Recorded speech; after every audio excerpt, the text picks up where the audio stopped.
Hi friends, welcome to Sravani's kitchen. నేను మీ శ్రావణి. ఈరోజు మన కిచెన్లో టేస్టీగా టిఫిన్లోకి కమ్మనైన బొంబాయి చట్నీ రెసిపీని చూపించబోతున్నాను. ఇప్పటి రోజుల్లో చాలా వైరల్ అవుతున్న రెసిపీ. మీలో కూడా చాలామంది ఈ రెసిపీ ప్రాసెస్ చూపించమని చాలా రోజుల నుండి అడుగుతున్నారు. చాలా ఈజీగా ఒక 5 to 10 మినిట్స్లోనే ఈ బొంబాయి చట్నీని ప్రిపేర్ చేసుకొని మనం రోజు తినే ఇడ్లీ, పూరి, దోశలోకి తీసుకోవచ్చు. చాలా తక్కువ టైంలోనే చేయడమే కాదు, టేస్ట్ అయితే చాలా అంటే చాలా బాగుంటుంది. మీరు కూడా ఇలా ఓసారి బొంబాయి చట్నీని చేసుకొని మంచి టేస్టీ టిఫిన్ని ఎంజాయ్ చేయండి. మరి ఆలస్యం చేయకుండా ఈరోజు మనం చేసే ఈ బొంబాయి చట్నీ చేయడానికి ముందుగా స్టవ్ ఆన్ చేసి ప్యాన్లోకి ఒక 1/2 కప్పు వరకు శనగపిండిని తీసుకొని ఫ్రై చేసుకుందాం. ఇలా మనం ముందుగానే శనగపిండిని ఫ్రై చేయడం వలన మనం ప్రిపేర్ చేసే చట్నీ టేస్ట్ అనేది చాలా బాగుంటుంది. ఇలా మీడియం ఫ్లేమ్లో కనీసం ఒక 3-4 నిమిషాలైనా ఫ్రై చేయాలి. అలాగే పిండి అనేది కలర్ మారకుండా ఫ్రై చేయాలి. ఇలా బాగా ఫ్రై అయిన పిండిని ఒక మిక్సింగ్ బౌల్లోకి తీసుకుందాం.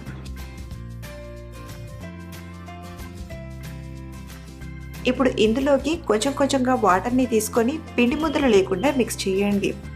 కనీసం ఈ పిండి కలపడానికి ఇక్కడ నేను 1.5 కప్పు వరకు నీళ్ళను యూజ్ చేస్తున్నాను. ఇలా పిండి అనేది కొంచెం పలచగానే కలిపి తీసుకోండి.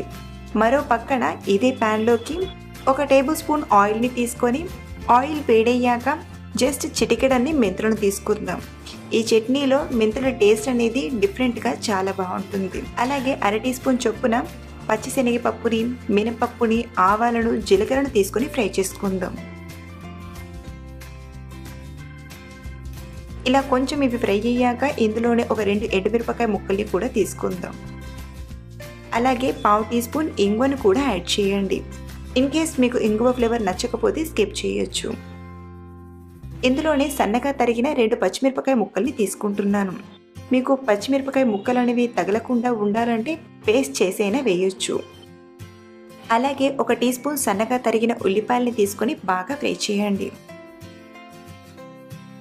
ఉల్లిపాయలు అనేవి ఇలా 50% ఫ్రై అయ్యేంత వరకు ఫ్రై చేశాక ఇప్పుడు ఇందులోకి 5-6 కట్ చేసిన వెల్లుల్లిపాయల్ని, అలాగే 1 సన్నగా తరిగిన టమాటాను తీసుకొని టమాటా అనేది మెత్తగా అయ్యేంత వరకు ఇలా కలుపుతూ ఫ్రై చేయండి. కనీసం ఒక 2-3 నిమిషాలైనా పడుతుంది. టమాటా అనేది ఇలా కొంచెం సాఫ్ట్గా అయ్యాక 1/2 టీ స్పూన్ పసుపుని, అలాగే టేస్ట్కి సరిపడా ఉప్పుని తీసుకుని మిక్స్ చేసుకుందాం. ఇలా పోపు అనేది రెడీ అయ్యాక ఇప్పుడు ఇందులోకి మనం ముందుగా కలిపి పెట్టిన శనగపప్పు నీళ్ళను తీసుకుందాం. ఇలా శనగపప్పు నీళ్ళను తీసుకొని కలుపుతూ ఉండగానే ఇది చిక్కగా దగ్గర పడుతుంది. అలాగే కింద అనేది అట్లా మాడిపోకుండా కలుపుతూ ఒక 3-4 నిమిషాలు ఉడికించండి. మీకు చట్నీ అనేది ఎంత గట్టిగా ఉండాలి, ఎంత పలచగా ఉండాలి దాన్ని బట్టి కూడా ఉడికించవచ్చు. కాకపోతే కనీసం ఒక 3-4 నిమిషాలైనా ఉడికించండి. అప్పుడే శనగపిండిలోని పచ్చివాసన అంతా పోయి చట్నీ టేస్ట్ అనేది బాగుంటుంది. 4 నిమిషాల తర్వాత చూడండి, చట్నీ అనేది దగ్గర పడింది. ఈ చట్నీ ఎలా అయితే చల్లారుతుందో అలా మరి కాస్త దగ్గర పడుతుంది. కాబట్టి నేను ఈ స్టేజ్లోనే ఇందులోకి 1 టేబుల్ స్పూన్ సన్నగా తరిగిన కొత్తిమీరను తీసుకొని మిక్స్ చేస్తున్నాను. ఇలా ఒకసారి బాగా కలిపాక వెంటనే స్టవ్ ఆఫ్ చేయండి. అలాగే మనం చేసిన చట్నీ అనేది కొంచెం పుల్లగా రావడానికి ఇక్కడ నేను 1/2 చెక్క వరకు నిమ్మరసాన్ని తీసుకుంటున్నాను. ఇలా నిమ్మరసం వేయడం వలన మనం చేసిన చట్నీ అనేది కాస్త పుల్లగా చాలా బాగుంటుంది. అంతే, వేడిగా బొంబాయి చట్నీ రెడీ అయిపోయింది. చట్నీ చల్లారే కొద్దీ చిక్కబడుతుంది. కాబట్టి మీ ఇష్టానికి అనుగుణంగా చట్నీ కన్సిస్టెన్సీని చేసుకోవచ్చు. ఇలా చేసిన చట్నీని ఒక సర్వింగ్ బౌల్లోకి సర్వ్ చేసుకుందాం. ఇక్కడ నేనైతే ఇడ్లీతో తీసుకుంటున్నాను. ఈ చట్నీ ఇడ్లీ, పూరి, దోశలోకి చాలా బాగుంటుంది.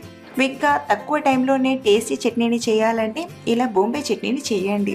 ఎప్పుడు ఒకే చట్నీ కాకుండా అప్పుడప్పుడు ఇలా చట్నీలో కూడా మార్చుతూ చట్నీని ప్రిపేర్ చేసుకుంటే ఏ చట్నీ కూడా బోర్ కొట్టకుండా కమ్మగా తినేయచ్చు. మరిన్ని రుచుల కోసం ఫాలో అవ్వండి మన ఛానల్ని. Thank you for watching.